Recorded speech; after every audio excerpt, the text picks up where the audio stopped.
Hello friends, नमस्ते।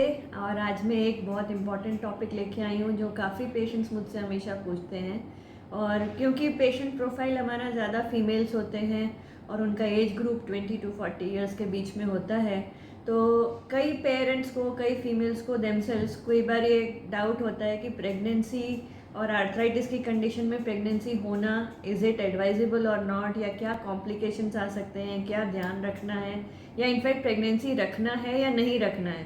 कई बार ये भी डाउट होता है।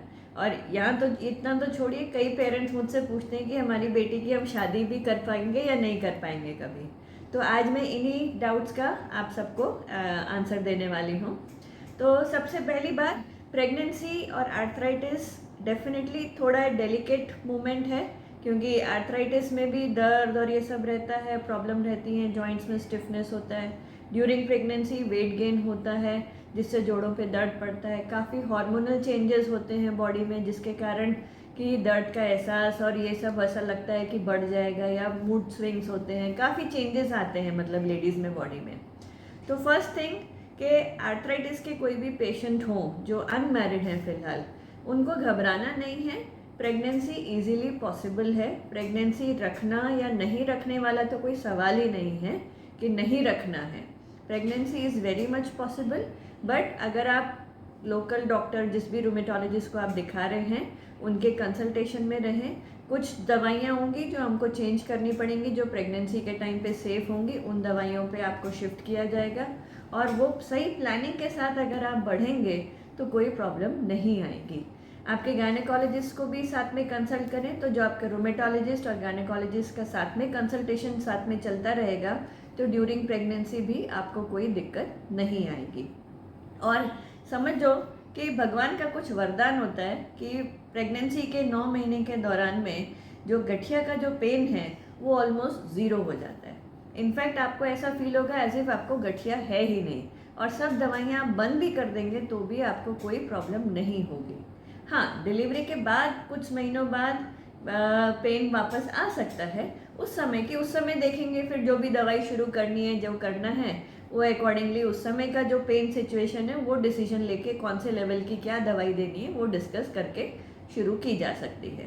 पर प्रेगनेंसी आने में कोई दिक्कत नहीं है। ठीक है।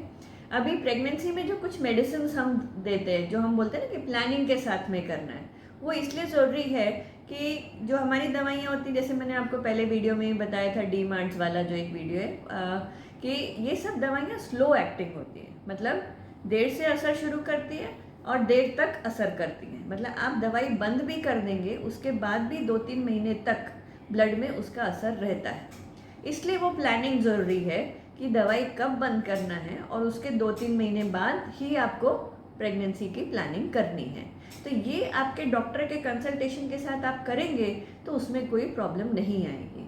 एंड सपोज ये दवाइयों के चलते हुए प्रेगनेंसी आ जाए तो थोड़ा रिस्क बढ़ जाता है कि एक बच्चे में कुछ ना कुछ डिफॉर्मिटी आने के चांसेस रहेंगे। वो डिफॉर्मिटीज़ कैसे, जैसे कुछ एक एक्स्ट्रा फिंगर या थंब आ गया, होंठ कटे हुए होते हैं बच्चे के, पैलेट में छेद होता है या कटा हुआ रहता है, कान का डेवलपमेंट पूरा नहीं होता है, तो इस टाइप के डिफॉर्मिटीज़ बच्चे में आने के चांसेस हैं। तो जब हमको पता है ये दवाई चल रही हैं और प्लान करना है, तो why not go with full planning. ये सब चीज़ें अपन क्यों अपने मुसीबत को अपने आप मुझे मार वाला काम करें। तो प्लानिंग के साथ आगे बढ़ेंगे तो कोई भी प्रॉब्लम नहीं होगी। ये नॉर्मल गठिया के बारे में। कुछ जो स्पेसिफिक गठिया होते हैं, जैसे ल्यूपस है, ल्यूपस में कभी कभी उल्टा होता है। ड्यूरिंग प्रेगनेंसी ल्यूपस के सिम्टम्स बढ़ जाते हैं। ल्यूपस ही एक ऐसा मेन कंडीशन है जिसमें प्रेगनेंसी के टाइम पे हमको भी थोड़ा ज़्यादा मॉनिटरिंग करना पड़ता है कि आपको कोई प्रॉब्लम ना आए, बीपी आपका मेंटेन रह रहा है कि नहीं, यूरिन में कोई प्रॉब्लम तो नहीं आ रहा, किडनी में कोई सूजन तो नहीं आ रही। ये सब कुछ चीज़ों की हमको मॉनिटरिंग करते रहना पड़ता है, और वो जब तक ठीक चल रहा है कोई चिंता की बात नहीं है। एक और एक कंडीशन होती है जिसको हम कहते हैं एप्ला, एंटी फॉस्फोलिपिड एंटीबॉडी सिंड्रोम। इसमें अगर आपने मेरा शुरू का एंटीबॉडी का वीडियो देखा है कि एंटीबॉडीज़ क्या होते हैं, ऑटो इम्यून डिसऑर्डर्स क्या होते हैं, उसका लिंक मैं इस वीडियो में अटैच कर दूंगी।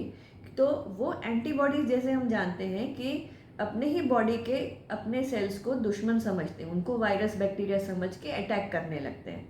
तो ऐसे ही कुछ एंटीबॉडीज़ किसी किसी लेडीज़ के शरीर में होते हैं जो पेट में आए बच्चे को वायरस बैक्टीरिया समझते हैं और उनको अटैक कर देते हैं और उनको बढ़ने नहीं देते हैं। तो लेडीज़ में एबॉर्शंस होते हैं 3 महीने में, 6 महीने में, 8 महीने में, तो प्रेगनेंसी कंटिन्यू नहीं हो पाती है। तो ऐसी कोई कंडीशन हो तो वो भी हम ब्लड टेस्ट के द्वारा पहले डिटेक्ट कर सकते हैं, उन एंटीबॉडीज़ को हम दबा सकते हैं और ड्यूरिंग प्रेगनेंसी कुछ स्पेशल मेडिसिन और इंजेक्शंस दे के फुल टर्म प्रेगनेंसी 9 मंथ्स तक कंटिन्यू की जा सकती है। तो ओवरऑल कहने का मतलब ये है कि प्रेगनेंसी रखना इज़ नॉट अ प्रॉब्लम, बस प्रॉपर प्लानिंग और प्रॉपर दवाइयों के सपोर्ट के साथ में डॉक्टर के कंप्लीट सुपरविजन में अगर सब चलेगा तो कोई भी प्रेगनेंसी में दिक्कत नहीं आएगी। इनफैक्ट प्रेगनेंसी का जो फेज़ है ना, मैं तो पेशेंट्स को ये कहती हूँ कि 35-36 की एज एक एज है जहाँ तक कि आप प्रेगनेंसी रख सकते हैं। बियॉन्ड दैट प्रेगनेंसी रखने में फिर क्या होता है कि आप कई बार बोलते हैं कि ये गठिया ठीक हो जाए फिर हम प्रेगनेंसी प्लान करेंगे, पर गठिया ऐसी चीज़ है जो कंप्लीट ठीक तो होने वाली नहीं है कभी। तो अगर आप उस एज ग्रुप में हैं तो मेरा एडवाइस सबको यही रहेगा कि फैमिली कंप्लीट करें।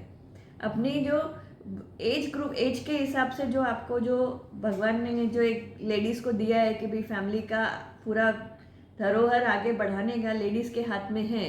तो आर्थराइटिस तो ज़िंदगी भर रहना है, पर आर्थराइटिस का ट्रीटमेंट हम 1 साल 2 साल लेट भी करेंगे और या मिनिमम कुछ दवाइयों के साथ में उसका ट्रीटमेंट चलाते रहेंगे, पर प्रेगनेंसी की अगर एज निकल गई तो प्रेगनेंसी आप दोबारा नहीं रख पाएंगे। इसलिए timely treatment, timely therapy, timely consultations लेते रहेंगे तो कोई भी दिक्कत नहीं आएगी और आप इजीली अपनी फैमिली लाइफ कंटिन्यू रख सकते हैं। अब प्रेगनेंसी रिलेटेड अगर आपको और भी कुछ जानना हो तो आप ज़रूर मुझे कमेंट बॉक्स में लिख के क्वेश्चंस पूछें और इसका मैं आपको तुरंत आंसर करने की कोशिश करूँगी। Thank you.